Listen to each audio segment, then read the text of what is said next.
What's up, guys? Welcome back to Umineko. What? What do you mean, separate rooms?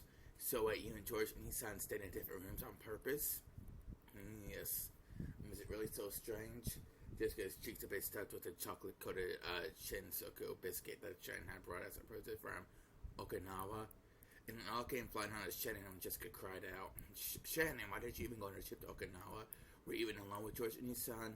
Well, he said there's a huge aquarium in Okinawa and invited me to go, and I like fish and stuff. No, that's not the point. We're talking about a healthy guy and a girl going on an overnight trip, right? And you're saying that we're even any hugs and kisses. And since it was up to the guy and girl staying in different rooms. As for kisses, no comment, but we did hug. George's chest was warm. That's not the point. Jeez, why do you couples like this exist? Jeez, I can't take it anymore. From Shannon's point of view, it's an incredibly happy trip for various reasons. But it looked like Jessica found their pace to be pretty irritating. For a while, Jessica chewed at her present and complained about romance and pretending to feign agony on her bed. Shannon and George had chosen to go to Okinawa because there was a huge aquarium there. They did this because an aquarium had given them the opportunity to start going out. Since their relationship had started at an aquarium, having their first overnight trip also to an aquarium must have helped some commemorative value. That's like a huge commemorative turning point. In your first overnight trip, how could you not make all kinds of progress there? But instead, you both got separate rooms, a couple of tickets, 2 single rooms. Gee, seriously, what's wrong with you? We were both unmarried. George sentences showing exchange good manners for a couple. Like I said, the whole point of this overnight trip was so you could come to that stage, right? You should be beyond just kissing and hugging by now.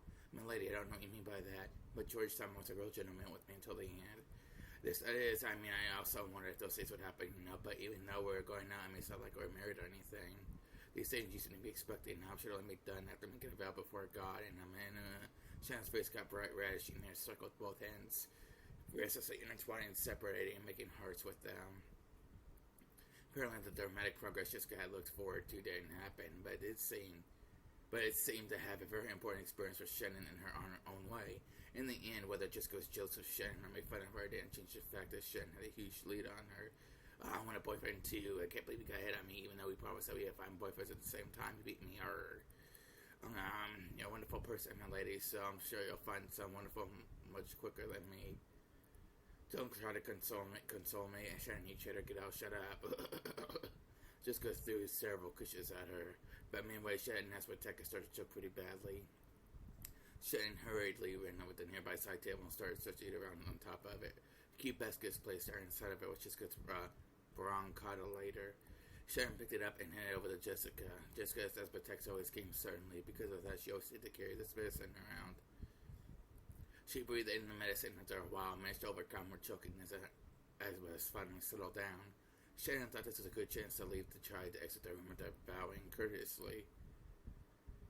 As she did, one more small cushion came flying and hit Shannon on the head. She noticed that Jessica was on the verge of crying, half of her face buried in her last favorite cushion. That face was rather meek. My lady? Shannon, be honest with me. Is my hair doing stuff weird? What are you saying? I think your hair is very beautiful. And then my eyes are strange, or maybe my nose, or it's the way I talk. After all, is that why I can't get a boyfriend? Of course not, my lady. You're wonderful enough as you are. And I think your charm will keep on increasing more from now on. But I'm the only one who can't find a boyfriend. Saku Hina managed to get boyfriends, but only I can. Is it because I don't have any charm after all? Everyone's saying they'll bring their boyfriends to the cultural festival. And I was so sure I'd have a boyfriend before then, so I started bragging. There's no way I'll get a boyfriend. I'm the only one. Before she realized it, Jessica was shedding huge tears. Because Jessica didn't really feel like crying in course. She felt like supporting Shannon's progress in love as a friend. However, she managed to cheer Shannon on her true feelings. Suddenly got mixed in and she couldn't help but shed tears. Shannon understood Jessica's insane, easily injured heart. The rough style of sweet Jessica usually used was just an attempt to protect that fragile heart. As a daughter and successor to the Ishirami family, and as a girl isolated to work in Jima, the only person she could expose her true feelings to was Shannon. Shannon understood that, so she strongly regretted acting smug, even if it was only a little. Sorry, we're crying like this, sorry. And you're a wonderful person, lady, and there's no way you won't find a wonderful man. Shannon, it's about time, alright? If you don't go quickly, Genji said Mom will get mad. I'm just fine, so hurry up. Sorry for crying like this. I'm just a moron. Just got face away acted, so Shannon really went to trouble Shannon. Waving her hand as though chasing Shannon away. Shannon took that as a sign that Jessica didn't want to be bothered anymore, bowed her head, and left the room. When Shannon's footsteps disappeared into the distance, Jessica lay down in her bed, still hugging the cushion. Her expression was still a little meek with tears in her eyes, but for the first time in a long time, she had a very, very quiet and honest conversation with her heart. I also want to fall in love. Okay.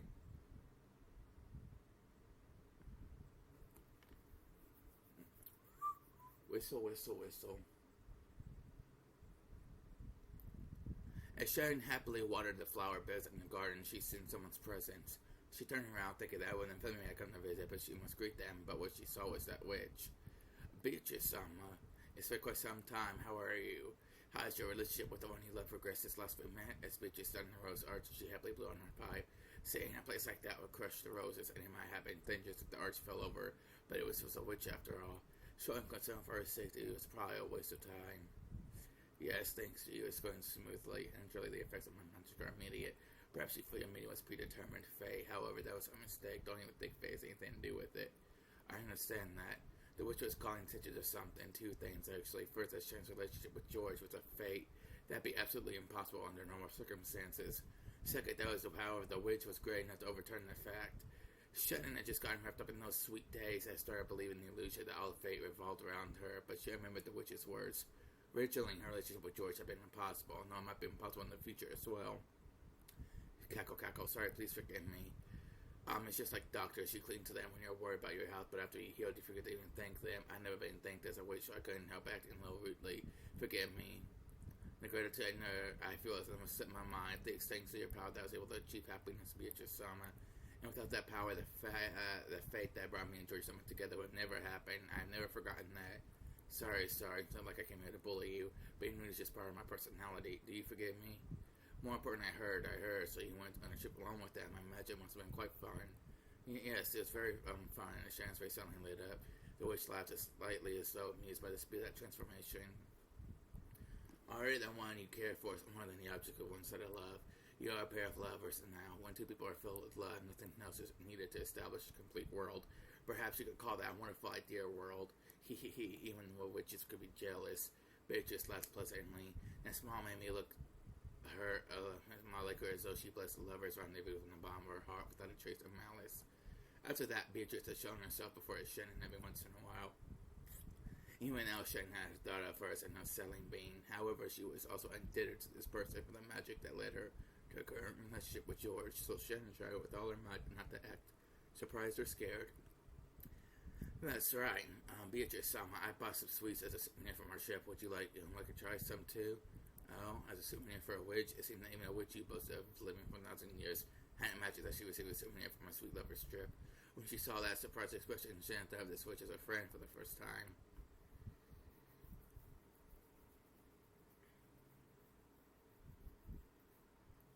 Oh, an Eastern cookie made from wheat flour and lard.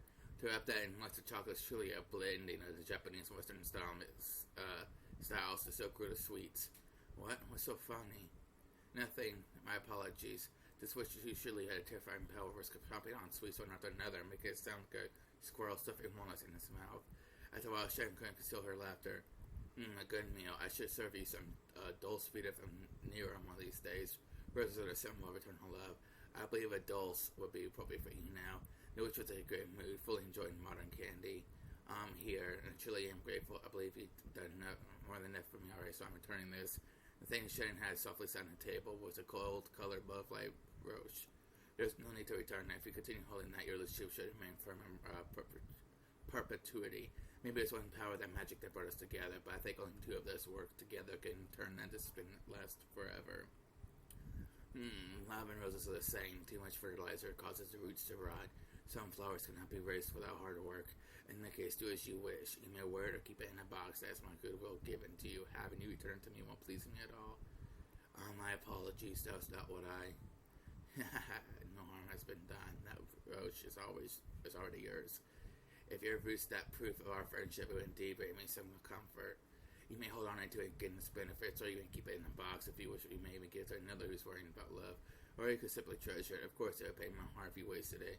According to Beatrice, she has appeared several times like past in front of a person's summons to give them some tool imbued with magical power.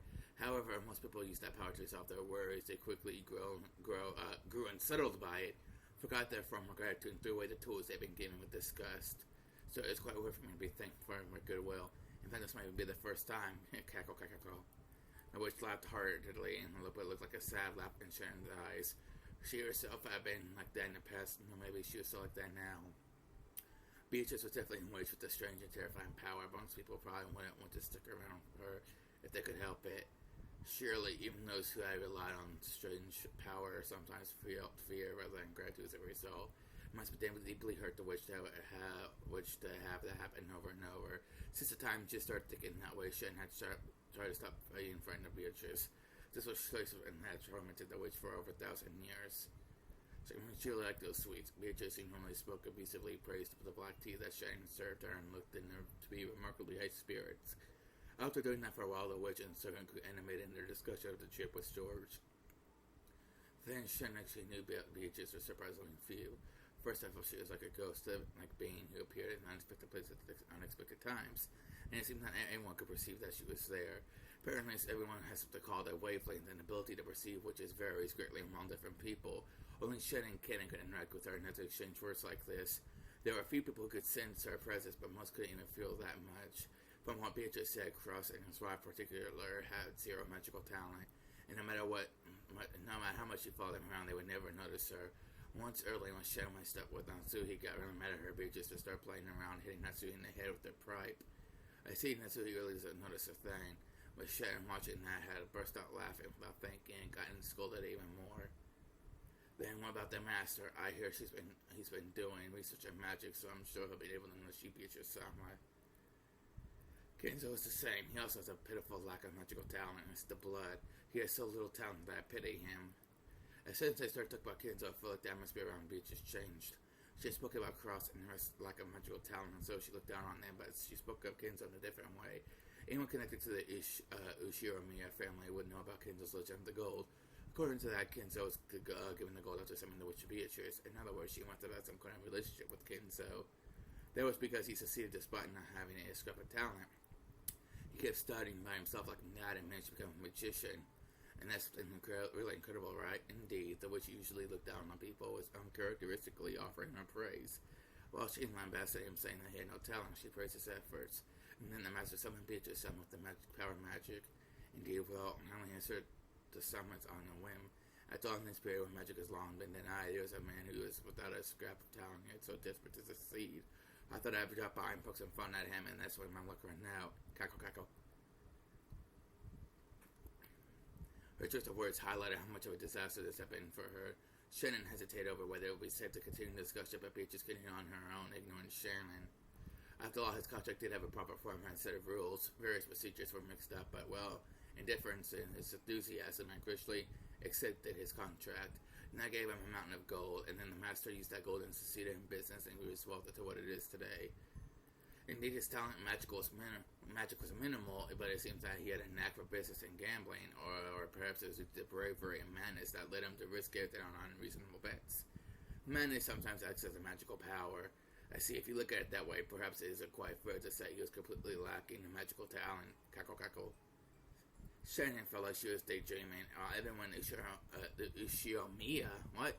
Okay, typo probably. Ushiromiya family knew the story of how Kenzo idolized black magic, summoned a witch, and received the gold. In actuality, it was all around that no one believed in, and now Shannon was having the story confirmed by the witch herself. She felt a little flustered about this incredible secret that only she knew. Once Kenzo gained his vast fortune, she could realize every dream that could be satisfied by objects attainable in the human world. In the end, he searched for the truth of this world. The truth of this world, the single element that makes up the world. Kenzo, who gained everything on the one it contained in the human world, searched for that, the final desire humans seek. The single element, she seemed to remember the witch using that word before. When Beatrice saw Shannon trying to remember what that was, she laughed bitterly, waving her hand, saying there's no need to worry. I understand Kenzo just a tad. Actually, dating so him to display such power. And next to that, I'm in this state. I've been so in place in this island for several decades now without even a friend to drink tea with. No matter whom I try to talk to, my voice doesn't reach them, and no matter where I go, I cannot do anything. Such a boring decades. As she left in self-derision, she tapped her teacup with her finger. It made the lights on the pottery. Shannon didn't know whether the word self-derision was really an accurate expression. Described the look on the witch's face. Shannon didn't understand anything, but she could more or less figure out the situation. And it was probably a topic that she could impress the witch on easily, not unless the witch started talking about it herself. To sum up everything she had said until now, Beatrice, who had been summoned by Genzo's magic, could not leave this island for some reason, and she had lost her power and form, leaving her days on boredom. During that time, her words had reached Shannon, who never forgot how to show sincere respect to the witch, and Shannon had helped the witch regain her power for only a little bit. As a result, it was now possible for the witch to drink tea with Shannon like this. Beatrice, I'm on the roll. Stop Mary told me to break. That Mount goes his first six up on the silence around this. Because of that mallet and then forces together and began to draw an evil distortion. It seems the traveling Eastern magician must have built a shrine for the response or repose of souls sealed them there, and that in itself is what they do with me. But unfortunately, that magical power based on a different foundation in my mind. It created a strong interference with my magic that was extremely bothersome. It's how it was urges to certainly exist only to seal you, Beatrice Selma. I was not his target, but it was a divine mirror. As a result, my power was sealed away. To use food as an example, maybe it would go something like this. Let's say the Western food I ordered is being made in the kitchen. However, when I try to set the table, the area for the guest seating is in a Japanese style with Japanese style dishes. So the kitchen isn't able to serve a plate that would be out of place, and no matter how long I wait, my Western food won't arrive. It's been like that. So they destroyed the Japanese style guest seating and returned the area to a blank slate for a time. Next time I ordered was finally delivered and my power came back, you could say. However, so far only the aperitif was arrived. I will be some quite time before the main dish. I'm assuming it means appetizers, I don't know. As I am now, I am more fragile than my shoe store or fairy. It was so amusing. Nothing, I just thought your metaphor was pretty funny. I never would have thought you to use a story about food as a metaphor for magic. I thought it rather skillful comparison. Max certainly thinks it to be laughed at. I'm a bit offended. I saw the sulky expression on most of Witch's face. It was a strange impression, allowed to be appearing on the face of some friends as they enjoyed their tea. Although I may not look it, I was known for doing extremely brutal things in the past. I've gotten soft, and I can even have foolish discussion when drinking tea with a human. She was probably talking to herself. As Beatrice gazed at the sea burst tracing the horizon, she put her tea to her lips again. The clouds will come out. When the ocean loses its brilliance, it's nothing more than a gray puddle. You think so? I think the ocean is a beautiful deep blue even when it gets cloudy. Humph. Maybe the witch noticed the deep meaning behind Shannon's words. She left lightly and sat down her empty teacup. It seems those sayings buried in your eyes are black people's anymore. How was it? Do you see how it feels for furniture to be reborn as a human? Yes, I never knew the world was this kind since the start of the relationship with George. Shannon's face had grown brighter more often. Her smile had made everything go smoothly and had even changed her fortune. Shannon made less mistakes in her work than she had before. And family members' opinion of her was slowly starting to change. Just the other day, she had been surprised that Cross, who really exchanged words with her, had suddenly started talking to her. You've been whispering and spinning a small more often lately, haven't you? Has the good happened? No, but every day is fun, yes. Wonderful. It goes without saying that coffee is more delicious and important to smile. Could I ask for a smile once more? Yes, sir. I had a big of a chance of Shannon gain confidence in herself. Of course, they go beyond her own heart, and it was a big chance that anyone else would notice. A change. Anyway, but she could have changed bit by bit. Shannon understood it clearly. Knowing love was the same as gaining a soul, the same as being reborn, from being returned to a human. There was absolutely nothing mistaken in Bitch's words. By knowing love, Shannon had learned what it is to be human. These have been unusual nights. It was time well spent. Probably about the time when you return to your work. So it's in a tea party now. I thought I seen that a certain person doesn't like seeing us drink tea together.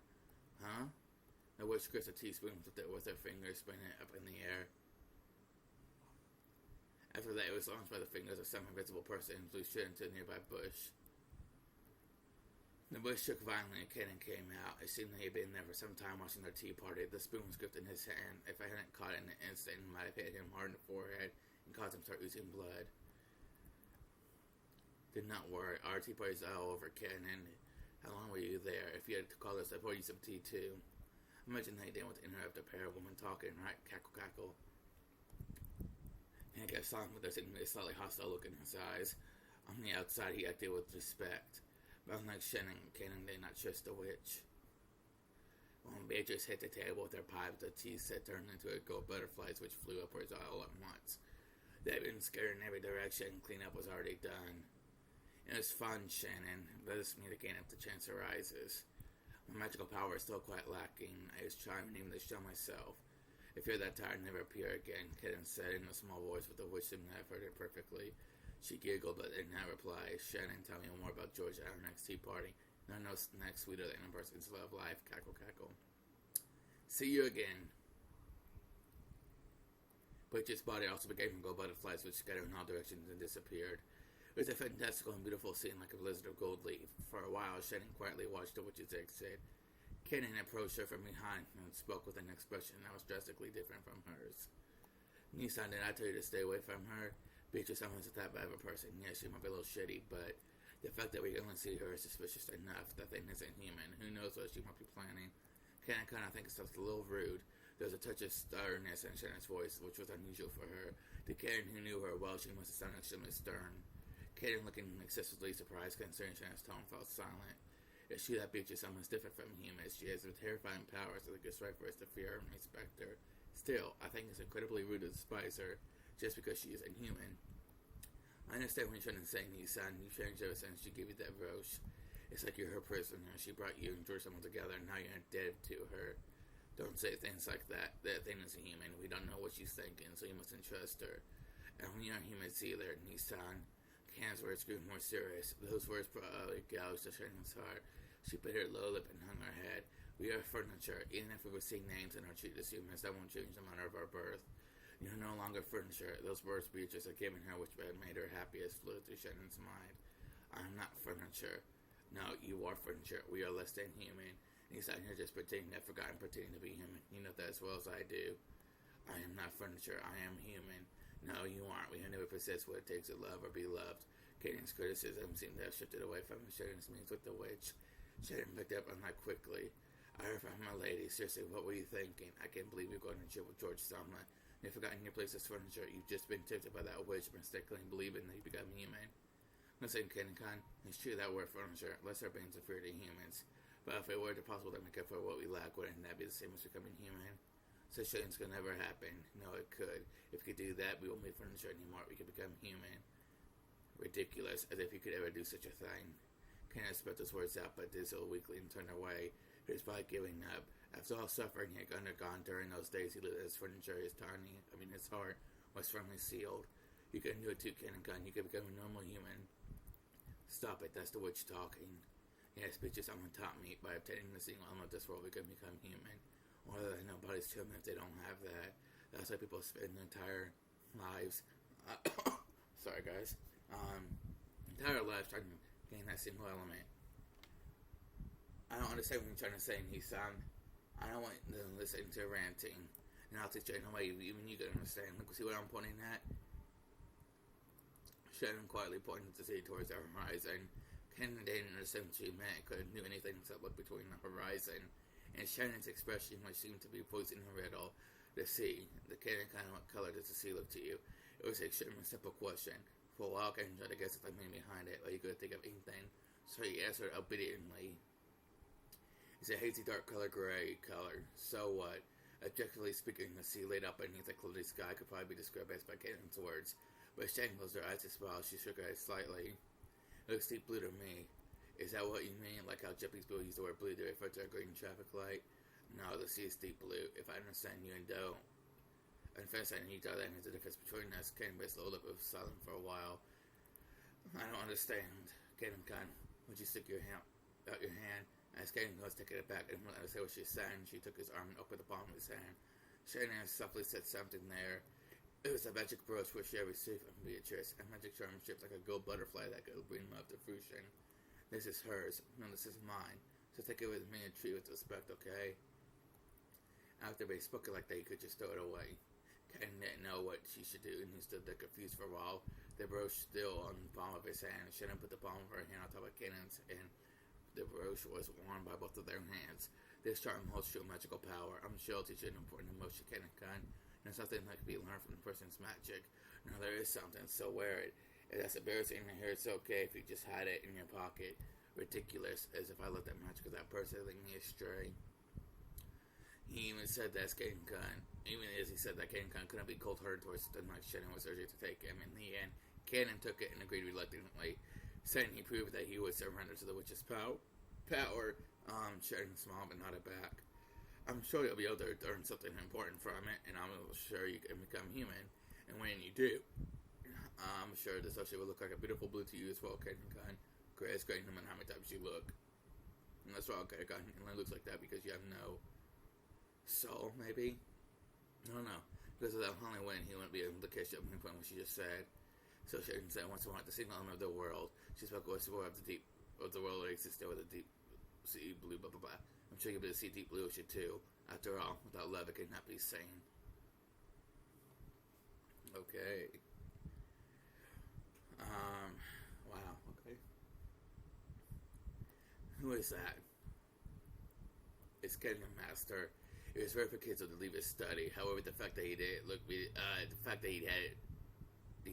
fuck. I'm sorry, guys. I'm numb.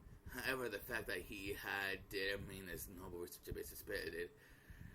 He may have left the study because of a change in the mood, but that didn't mean the thoughts felt in his head were any different from those who were while inside the study.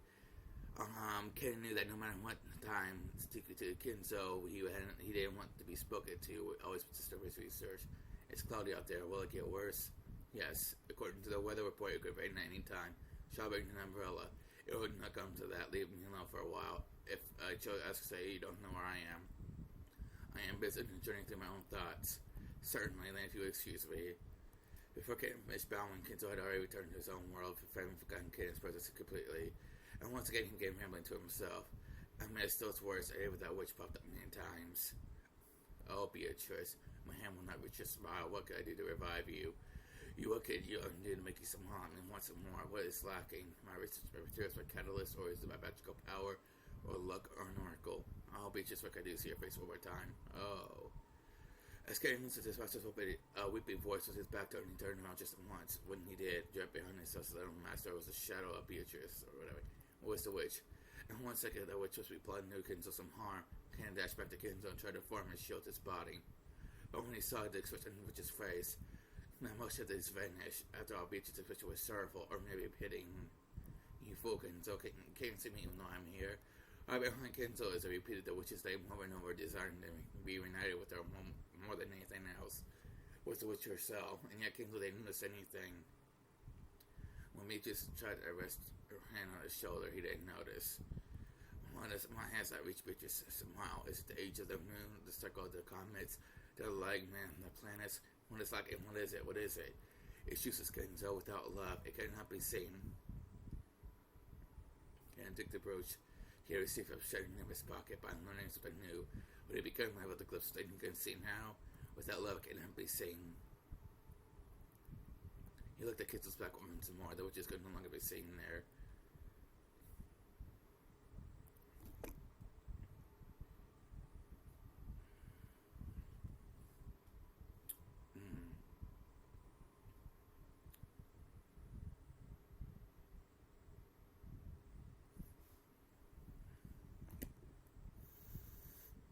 How long have I been doing this for? 29 minutes. Okay, well, I can't stop now. Actually, guys, I'm going to take a break here for 30 minutes. Whenever this stops, I can pause it for some reason. Okay, I am back. The biggest fall event that you showed me in family was the family conference in October, but to Jessica, there was another major event that came before that. The school cultural festival. Jessica liked school. To her, it was a place where she could let out the stress she built up in the rigid lifestyle she was forced to lead at home. For today's cultural festival, she formed a group with her friends and had announced that they performed some light music on a temporary stage. She had prepared and practiced for this over and over until today, always anxiously waiting this day's arrival. But there was one thing that worried her. She looked at the clock. There was still a little time, but she felt uneasy. Would that person really come? After taking a single deep breath, her heart jumped with all her friends there speaking in shrill voices. No way, he and his boyfriend was so awesome, isn't he? I mean, his boyfriend looks really smart. Is that true? Is that guy's a beast? No way, my husband's will be a pretty boy. I mean, it looked like this for all girls, but at least at Jessica's school, the cultural festival is basically a boyfriend exhibition. Jessica didn't have a boyfriend, so I had many friends of the opposite sex, but no special, only one. But Jessica's a little famous on the school, but even one thought it'd be natural for her to have a fitting partner. From the more pride of letter, pretending that this is true. She somehow managed to keep them full until this year, but for various reasons she hadn't been able to escape this year's cultural festival. Jesse, is your boyfriend here? What? Looks like he's not here yet. Maybe he's busy at the work. So what kind of person is he, Jesse? At least give us a hint. What kind of relationship? Also, so he's a working man. Will he come home in a suit? Of course, he'll be wearing glasses, right? Yeah, hey, he does actually exist, right? If he could come clean now, we'll gently join us as cry together after this year's cultural festival. No, he exists. I told you, he really exists. Just because bitter smile was covered with cold sweat, it was starting to seem doubtful whether she really had deceived her sharp-witted friends.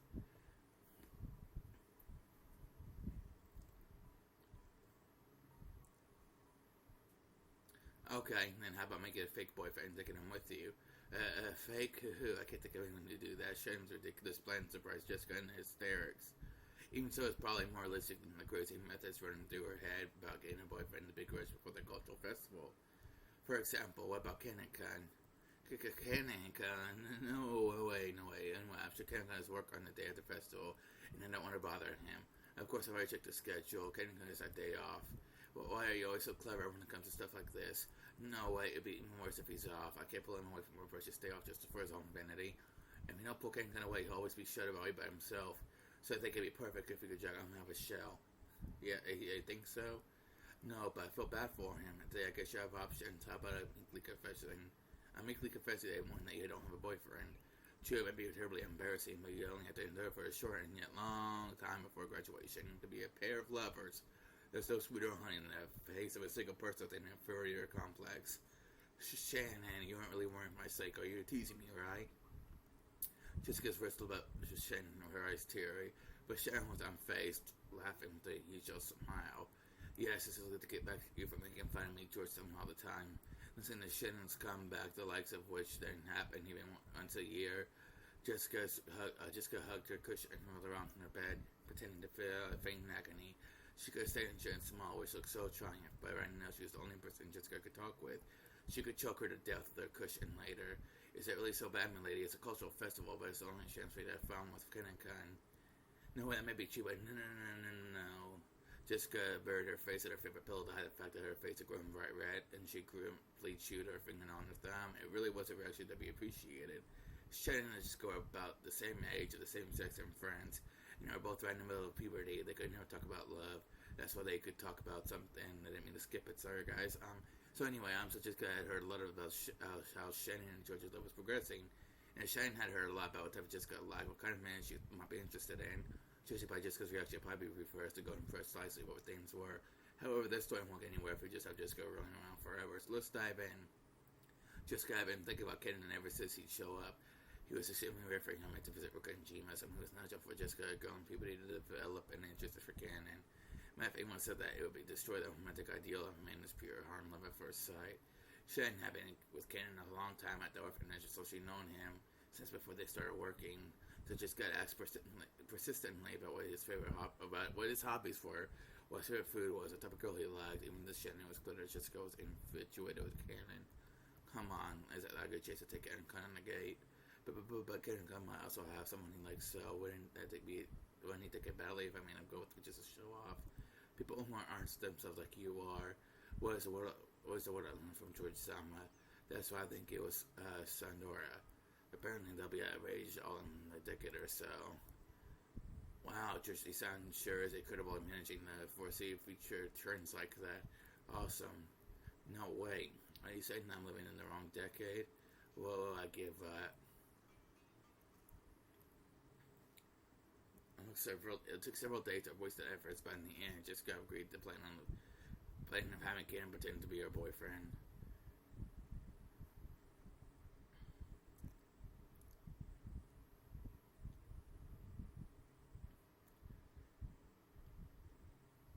Yes, my lady, did you call me? Jessica regretted calling me now at such a bad time. Kenan always looks sullen, but he gets some bad days and some better days. Unfortunately, this issue was to form her. No, All that coincidence, and at first she built up practicing for the mirror all night. Once I thought in about 5 seconds, she just kept turning right and turning her head. When he saw that kid inside, just got thought he was he was exasperated with her, and her face went pale. I heard from Shannon, this is about having me go through the school cultural festival, right, lady? Huh?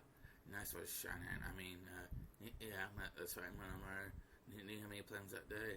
I was strictly ordered by Shannon, works especially for young name, lady. I never been too high at school, and so I don't really understand why here it's a place where girls can be shamed if they don't have a boy with them. And I was given special orders to see that that the dogs that you share in my family is in no way inferior to the common people. Wow, I'll be sharing later, beat you to death later. Just a Kevin with a strange voice that broke that smell like a tea kettle filled with boiling water. As Ken watched this, he sighed again. Ken wasn't an idiot either. He fully understood what Jessica intended by bodying him. But to be honest, playing along with Jessica's love seeing game seemed like there mean nothing more than annoyance to him. However, Shannon asked him over and over. He was deeply indebted to her, so he couldn't refuse. And that brooch was in his pocket. Could the strange turn of events have been brought about the magic power residing in this brooch? Ridiculous. But he remembered what Shannon had said to him that day. Could Shannon see something he couldn't? I don't understand Shannon's feelings. We were furniture, as if we could ever become anything more. It was a truly odd exchange between Jessica, who was still rambling on in a strange voice, and Kenan, who sighed deeply.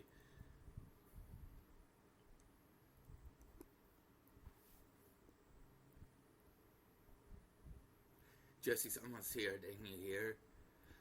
Oh, sorry, who is it? As my friends all gathered, they were looking this way with the hard to describe expressions, whimpering to each other, small voices that weren't small anymore. My attempt to play dumb felt pretty transparent even to me. Did I really just say sorry? Who is it? Look, I don't even know who just shut up. It's useless. My mind's going blank. No way, is that Jesse's boyfriend? He's so cute. Wait, he's real? No way, seriously, Jessica, you cheater. It's incredible. He's younger. Never heard he was younger. Where's Jesse's boyfriend? She's really into little kids. And you late? I didn't know what the entrance was. I must apologize for my tardiness. Alright, it looks really good on you. Shannon said normal clothes wouldn't do, so we worried about this the other day. Does it look strange on me?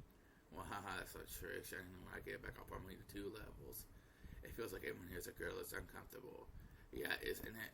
Come on, let's not hang around here. Let's go to the stage, okay? Because I'll be up pretty soon. Come on. Just got sitting, just looks uncomfortable.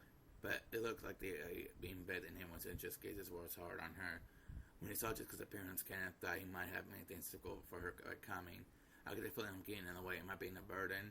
I told you, no way. Please tell me anytime if I start getting in the way. Kia, no way. He calls himself Boku. Hey, there's no way you get in the way, Ken. Kia, she calls her boyfriend Kun. What would you like me to do, my lady? No way. She makes him call her my lady like a butler. I'm like, oh my god. No, I can't call you my lady today. Is that so? As you wish, Jessica-sama. Yeah, she's trying him to call her Sama. So sorry, Ken. Could you close your eyes for just 3 seconds? A kiss is gonna kiss him. As you wish. Is she though?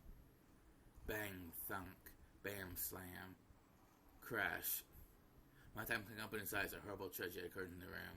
Anyone had been jammed into the walls with their arms and legs stretched out. Jessica slipped her breast knuckles back into her pocket before her eyes open.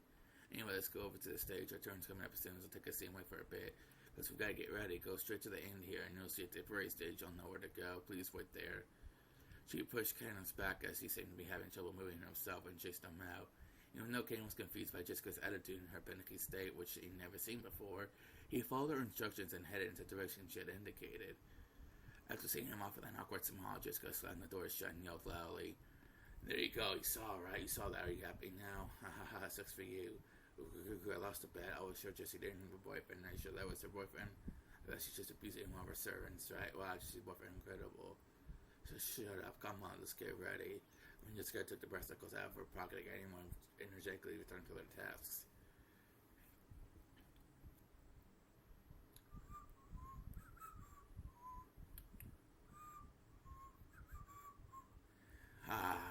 Kaden went down the corridor, just got shot at him and ran to a temporary stage where a set of vending machines should have been.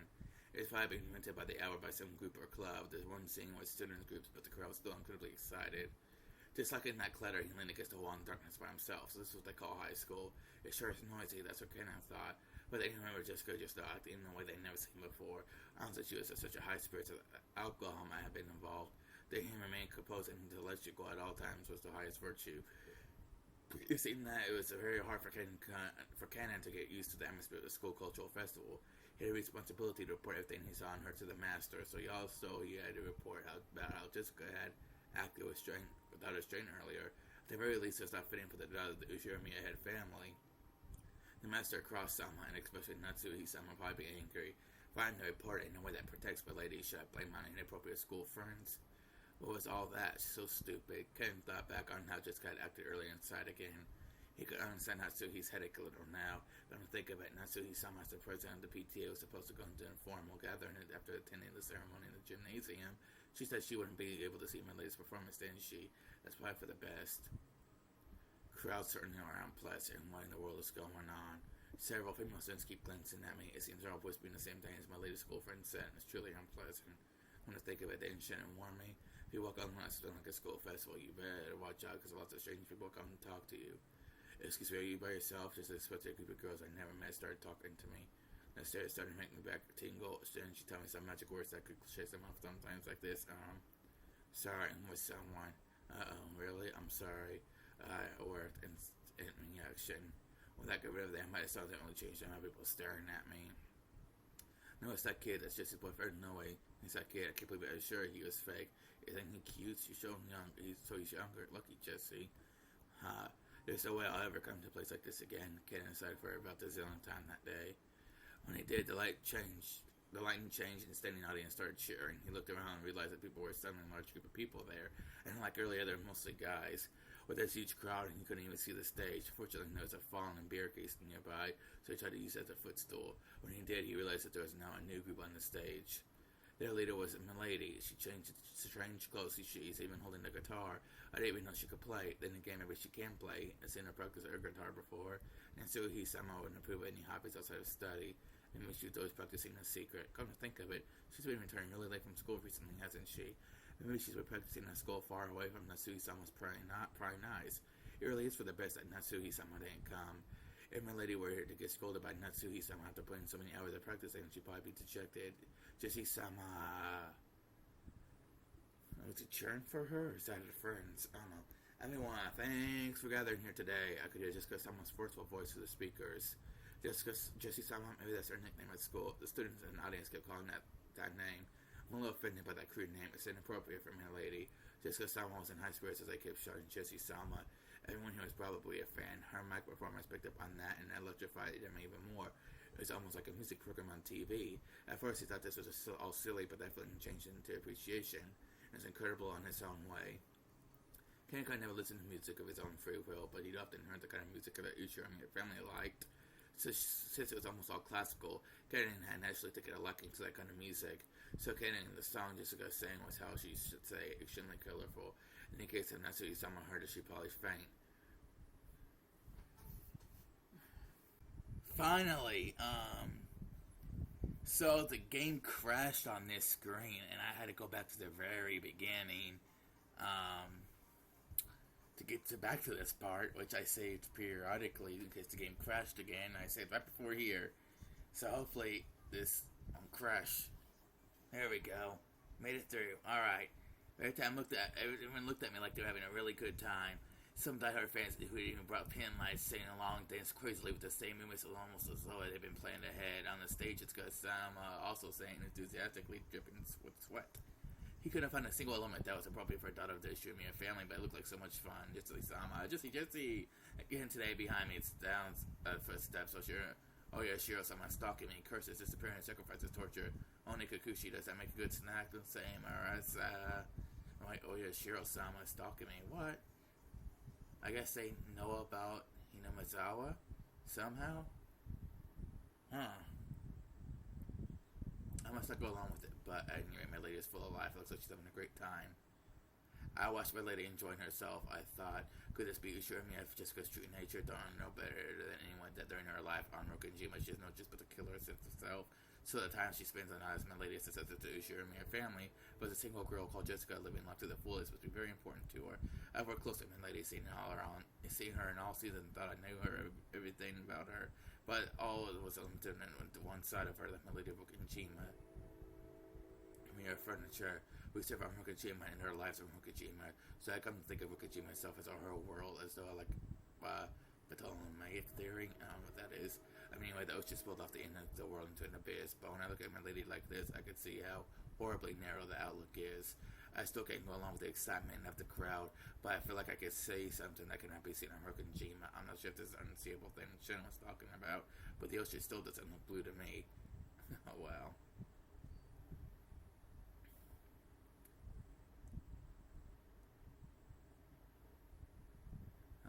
Here we go.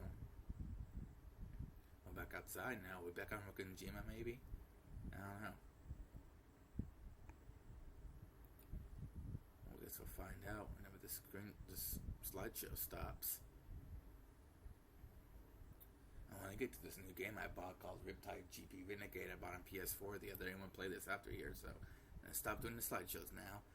What's the cultural festival at the Jessica School today? How is the principal doing? He seemed to be in good health. That's right. Diet member Takamiya was also there. He said to give you his regards. And busy as usual. Yeah, Beard Cells. That person's also very energetic. Oh, not Blade President Emoto also made an appearance.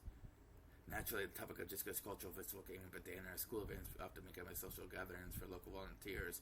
It was the same for the Ushiramiya family who were celebrities around here. Nasuhi remember the name of one of the VIP after another social gathering telling Cross the news about them. Jessica didn't really have any interest in that discussion, really served her pumpkin soup. My lady, perhaps you ought to take more care of your manners.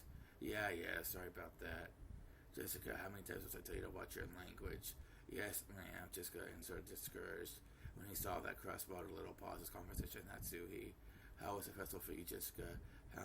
Well, it was okay. I was watching, you did an excellent job.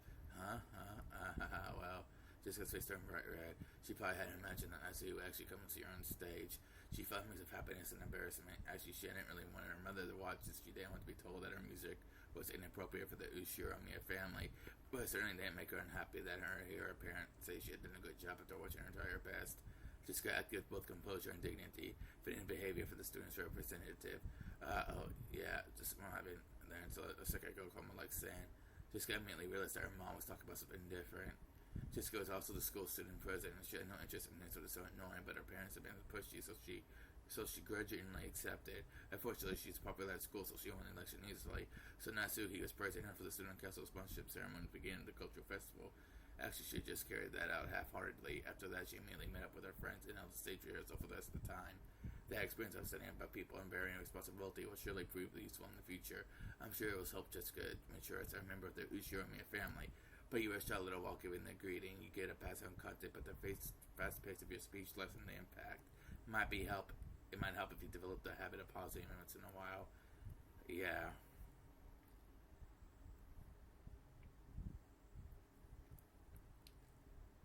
After she finished eating, Jessica didn't feel like going straight to her room. Her room was basically the place her parents had ordered her to be. So perhaps for Jessica, instead of returning to her own room, being in an unknown location, this large mansion is meager for her resistance.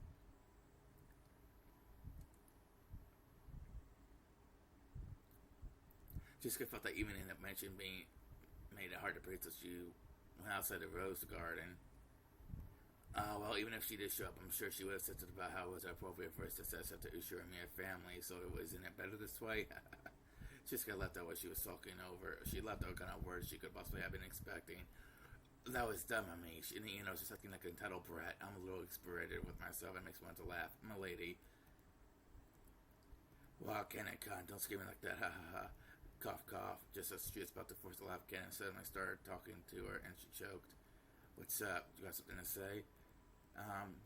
Yes. Jessica's suspicion became the one she always wore when looking at Cannon. The listless Jessica from a second ago is gone. It only has known Jessica as the eventual successor to the Ushiramiya family as he until yesterday.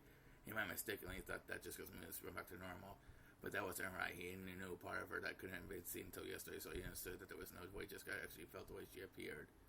So about today's cultural festival, well, thanks for coming with me so I could show off. You saved my butt out there. That song, you were really good. What? Really? You're embarrassing me. Even though she had heard the words, she almost wanted to hear it. Just acted shy and couldn't accept them openly. I cannot sing and I don't know how to play any instruments other than the harmonica and the recorder, which I learned in elementary school. So I simply assumed you were the same, my lady. At the time, Ken never felt though he'd been looking down on just in this way. All the people on the instruments, about all the people he's seen on playing special instruments were on the other side of the bronze tubes and TV. At the very least, he had been under the impression it would be impossible for Jessica. I am furniture, so I didn't believe there was any need to see her play instruments, but I'm not sure anymore. Seriously, Ken, enough with that I am furniture business. That's like a proper attitude your servants are supposed to have, right? Servants are supposed to be living furniture. Genji's son says it a lot. Is it just a proper attitude because we really are furniture? I know this. I know the kids from the Fukuin house receive assistance from grandfather in various ways, and I realize how grateful you are for that. But it's just a bit cruel for you to call yourself furniture just because of that. We are all human, aren't we? Kaneko, when you saw me sing, what did you think? It looked like you were having a lot of fun. I don't think that's true, huh?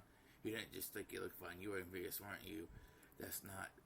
Kaneko probably didn't notice the emotion himself. Most likely, Kaneko saw something he'd never seen before. Learned that for the first time he felt envious, and it took himself out of that emotion. He called himself furniture over and over. I know I'm a successor to sure my family or whatever, and I'm sure there'll be a lot of annoying stuff to do from now on. As far as that goes, I can't do anything but give up since I was born in an unlucky star.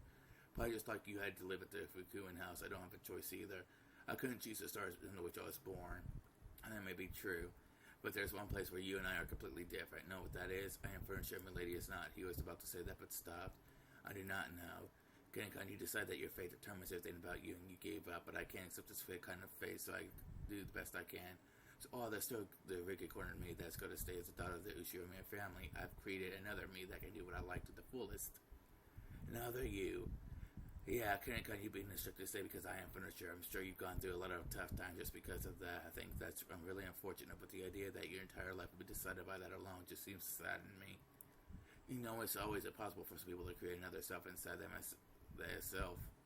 They can truly grow as alike. I'm not talking about escaping from reality, okay? When I'm on the other self, I can really feel like I'm living a great life. So no matter how constrained and boring everyday life can be, I always live on them without suffocating.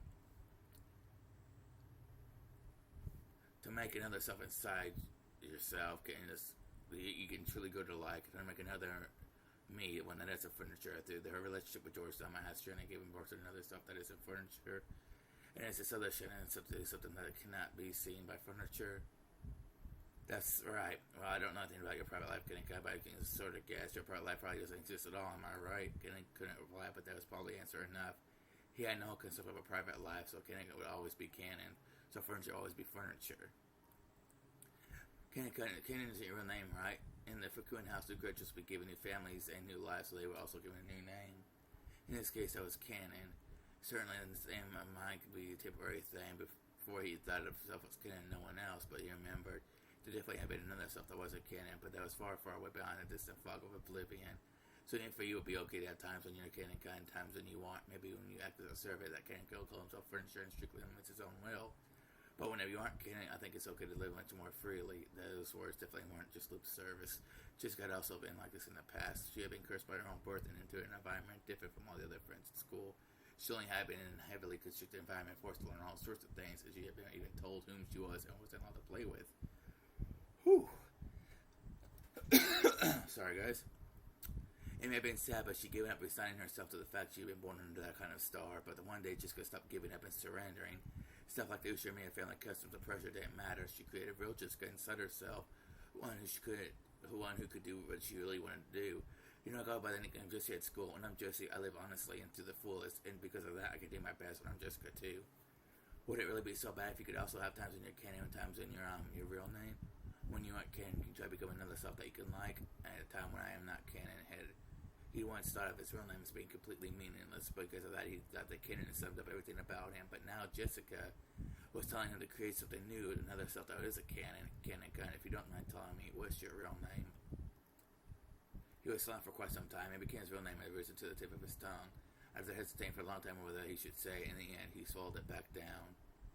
I forgot. My name doesn't matter anymore. Those words contained a faint rejection. No matter what kind of real name I had, the only truth now is that I'm canon. The past has nothing to do with anything. The materials, what the furniture is made, be it trunk or tree or otherwise, are meaningless in the end. I told you to stop that. You aren't furniture. You're human, right? I am not human. Canon clearly voiced his refusal. It was a rage that he normally didn't show. Jessica couldn't say anything back and was struck silent. You are a human, my lady, so you're free to live any way you please. Any kind of future is possible for you. It's almost like you have wings and can dance through the sky like a bird, but I am not like that. Even if I look like a bird, I do nothing more than a domestic duck. Even though they have wings, they cannot fly. You speak of me of that dream in the sky, despite that, it's just too cruel. Furniture and ducks, what the hell is all this? No. Just had unconsciously gone along with Kenneth's forced manner of speaking, but she realized that she should invite her back and swallowed her words. I don't know anything about you. I don't even know your upbringings, and I don't know the hardships you've been through. So I can't even imagine why you started calling yourself furniture. But know this, you aren't furniture or a duck. You're a real human. If you want to say Kenneth's funeral show when you start getting a sermon, that's fine. But in that case, don't you think you can create yourself for when you aren't furniture, for when you aren't furniture, or for when you're human? Only a human like my lady can embrace that possibility. I am not like that. I have no future, no possibilities, no dream. I am not allowed to see. Somebody, please don't say any more cruel things. Why? Why do you say stuff like that? Because it seems you mistakenly think I'm human, same as human lady. We have different sorts of beings. I just want to make that clear. I heard from Shannon something about my lady liking me. Huh? What? No, what? I look almost identical to a human, so like Shannon, I could probably delude myself to thinking I'm a human, pretend to love for a time. But then I would surely be fooling myself. No, I will be fooling to you too, my lady. Shannon and Georgetown will definitely fall apart. Even though Shannon herself probably realized that so day will come, she's taking part in such a stupid. There's something stupid about it. Sir George needs such a wonderful person. He's got to match up for his parents' expectations. I'm sure when it comes to marriage and evil interfere in various ways. And I'm thinking the future prospects look like they'll be full of trouble, okay? But you know what? George and his son is the kind of guy who'll surrender to that shit. Since no Juliet, he'll definitely bring her happiness. People cannot gauge your moments with the furniture. What I'm starting to say is that even if you can love furniture, I cannot love you, my lady. And those words, your Candace crushed all just because bittersweet feelings from that day. There's no way her emotions could have predicted that if she refused so bluntly. In an instant, she lost the willpower that led her to try and unravel something stubborn in Candace's heart. And before she knew it, she just standing there in shock. My lady, if your feelings for me would have done to me, I couldn't see that. I must ask you to forgive me. No, well, I won't deny that. Thank you very much, huh? Thank you very much for thinking of me as a human. Those feelings are all alone really do make me happy. Anything more would be too cruel for me, so... No, I've said enough. I'm sorry about that. Just got recklessly scratched at her head and spoke, trying to force her voice to sound right. I just kind of ran on ahead by myself and it was a burden on you. I'm really sorry. I'm sorry for causing so much show on your precious day off. No, I was also happy that I could see you having fun. Now, let's call it a night. If I don't go back to my room and turn off all the lights, Mom won't get mad at me again. Just probably for the best. I wish you a good night, my lady. Yeah, good night. Boop, boop, boop, boop. Candace saw just go trot away with her back to him looking disheartened, but then she suddenly broke into a reckless dash and disappeared in the direction of the mansion. As he watched her back for just an instant, Candace was tormented by the feeling that he made a huge mistake. But he hadn't made a mistake at all. He had been forced to refuse her for an hour for her sake while the pain was still at its smallest. And that's go on making a woman cry like that. Cackle, cackle. I didn't expect you to refuse her so strongly. If he'd given a normal answer, I'd let him pair love, whereas would have been more than thanks to my magic. Oh, fucking putrid, somebody, bitch. Okay, how long have you been there? What a horrible person. When he turned around, the witch was suddenly there. He looked shocked when he'd been there the whole time, watching the two of them. As though they enjoy it in a play. I shall forgive you for insults just this once. The difference is that amusing little show.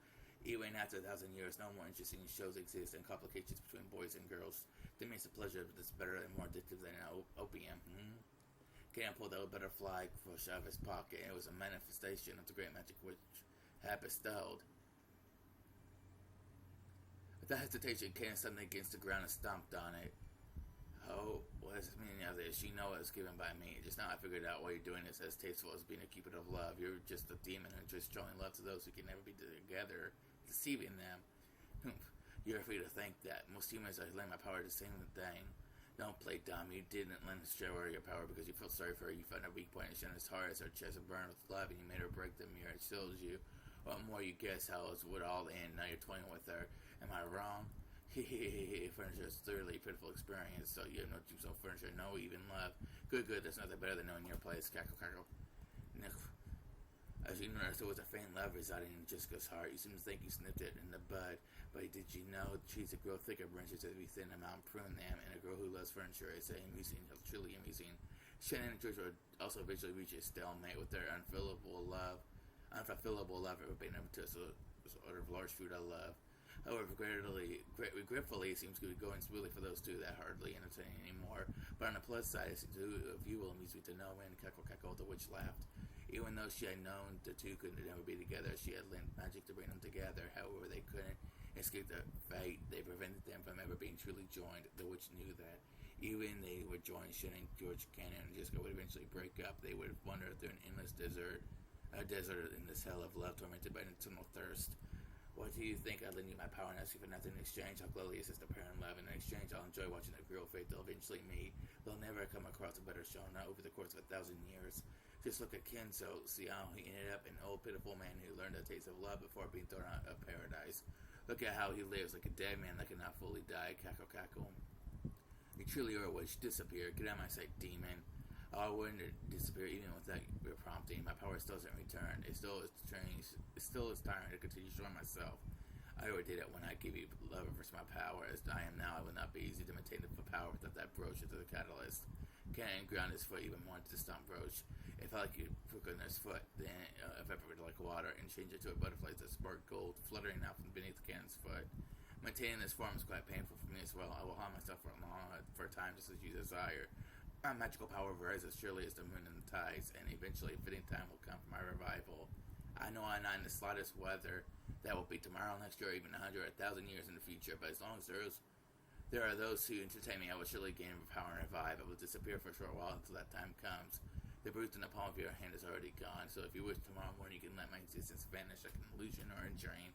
After all, nothing stands me more than being forgotten. However, I will surely be revived. Be on your guard, so that way you will not regret the days coming when it arrives. I will surely have my second coming and rule over everything as this island's true master. That is the time when the door to the Golden Land will be opened again. The greedy dead will surely wake me.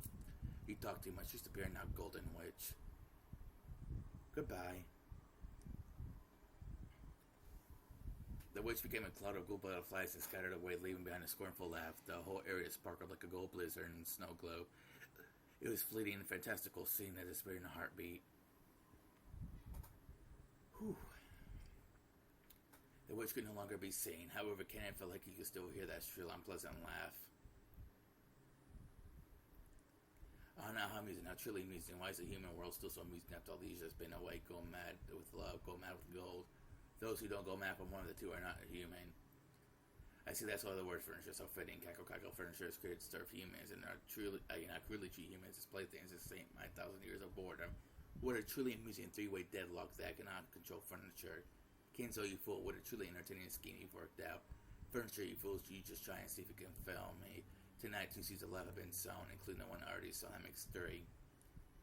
3? What? Okay. Beatrice, why did you leave me alone in this painful world? I hate you. I will hate you for all eternity for not even trying to answer this by being yearns for so. Master to drink any more will damage to your health. Dr. Nacho warned you as well, did he not? Be silent, Genji. You do not understand. You do not understand my grief and sadness. I believe that at least you, my oldest friend, will understand my pain. Why can you not understand? Oh, Beatrice, why did you leave me all alone?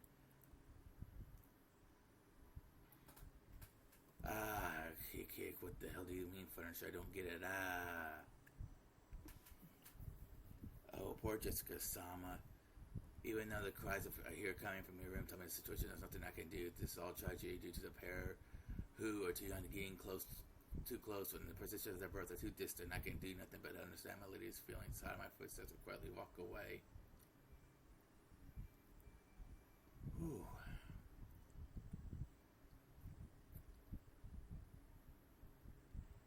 Throat's getting pretty sore now. When's the next breakthrough point?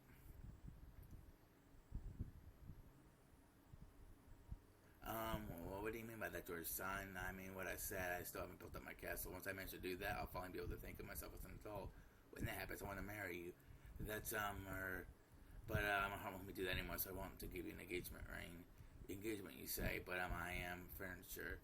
Alright, furniture has to listen to what people say, right? Right now I'm having a ring made that'll be fitting for you. I think it'll be ready in time for me to bring it up to my upcoming family conference.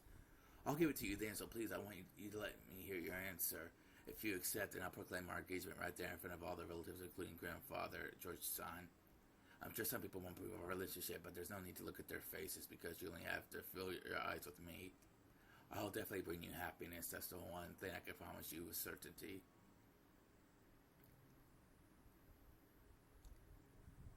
Boom, boom, boom, boom, boom, boom. golden butterflies, yo. I just can't wait to see how ripening the golden butterflies do not swoop upon the juice of overripe and rotting fruit. I cannot wait for the day of the harvest to come. Is there time at the banquet here yet? Cackle, cackle, ha ha ha.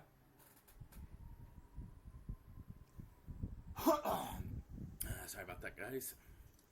Oh yes, I am so tired. I had a really long work shift. I came home this, and then I wanted to record, but then the game crashes. I gotta redo everything, and then, whew. So now we're finally to the arriving day of the with Battler and them all. Probably that's what I'm assuming. But I will see you guys later.